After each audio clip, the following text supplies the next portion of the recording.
If you're studying math, the chances are you've spent a lot of time multiplying stuff by other stuff. 2 times 3, -1 times 2. And just when things are starting to make sense, you're suddenly being asked to multiply something like x times x plus 1. Whoa, whoa, whoa! And it's expressions like these that I want to focus on in this video so that you can start understanding just what the distributive property is and how to use it. But first, be sure to distribute your fingers to the like and subscribe buttons below so that you can start multiplying your knowledge. All right, so we got a nice simple example here so that you can start understanding this distributive property and how to use it to expand and simplify expressions like this one. Now, the distributive property is just a way for us to multiply terms into a set of brackets, okay? Inside my brackets here, I've got 2 terms, and on the outside, I've got a 2, and that 2 is multiplied by each of the terms inside the brackets. So I have to use the distributive property here. I can't just say, oh, this is 2x or 2 times x, because it's not. It's 2 times x, but it's also 2 times the -1. Now, the way we show that is we draw these little rainbows, not actually rainbows because they're just red, but what I'm going to do is draw a rainbow from the 2 to each of the terms inside my brackets. And that's going to help remind you that that 2 is being multiplied by each of those terms. And that's what I'm going to do. I'm going to take that 2 and I'm just going to multiply it by each of the terms inside the brackets. So 2 times x, we know that's just going to be 2x. Okay, 2 times x is 2 x's, also known as 2x. 2 times -1, we know is just going to be -2. All right, so nice, simple example to illustrate the distributive property. Just taking that number on the outside of the brackets and distributing by multiplying it into the set of brackets so that each term gets the 2. All right, let's take a look at another example. This one's a little bit more complex because instead of a 2, I've got an x. Right now I have a variable being multiplied into a set of brackets. Now, does the distributive property all of a sudden stop working because we're multiplying a variable times a variable? Of course it doesn't. I'm still going to be able to draw my rainbows, multiplying my x times my x, and multiplying my x times that +1. This is one of the most common mistakes that I see students make. They say, I've got x times x, that's just 2x.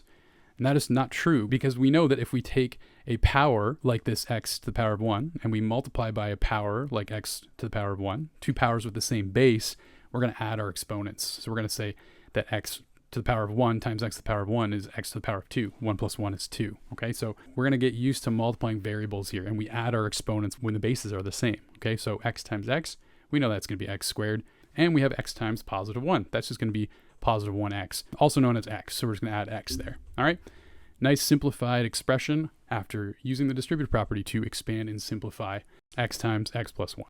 In this next example, you'll see that inside the brackets, I now have a trinomial. I've got 3 terms. I'm just going to be taking that x, and I'm going to be multiplying into the brackets by each of those terms. So I'm going to have 3 rainbows. We're going to draw a rainbow from x to x squared, x to this -2x, and x to this +3, okay? Exact same process, just a little bit more complex because we've got 3 terms. We're also multiplying x times x squared, but that's no problem if we remember that these are just powers with the same base. Remember, we're just gonna add those exponents. 1 plus 2, we know that's 3. So we're gonna say this first multiplication is just gonna be x to the power of 3. Get x times -2x next. And if it helps, you can write that out off to the side, right? X to the power of 1 times -2 times x to the power of 1. You can see I've got powers with the same base. I've got an x to the power of 1. I've got an x to the power of 1. So I know my answer is going to have an x squared in there, right? 1 plus 1 is 2. But I've also got that -2 that's coming along for the ride, right? So x times -2x, that's going to be -2x squared. And lastly, I take that x and multiply by that 3. That's just going to be a nice and easy plus 3x, okay? Nice simplified expression after applying that distributive property. I've got to apply it 3 times here because I've got a trinomial. And you might be thinking, is that as hard as it's going to get? And the answer to that is, of course not. Of course it can get more complicated. Take a look at this example. We now have 2 sets of brackets and just a whole lot of stuff going on. So where the heck do you even start for a problem like this if you want to apply the distributive property to expand and simplify? Well, let's take a look at what we're dealing with here.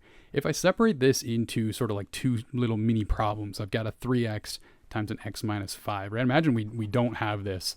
We can tackle a problem like this easily. We just did an example like this, right? We would just apply the distributive property and we'd end up with 2 terms. But we can't just ignore the second half because we're also subtracting this other expression. All right, now I see all kinds of mistakes here that students will make. They'll take this 3x and they'll distribute it to, each of these terms, but that's not going to help us here because this 3x is only being multiplied by that x minus 5. That second sort of brackets is its own little monster. Now you might not pick up on this right away, but this has actually got something on the outside that's being multiplied into that set of brackets.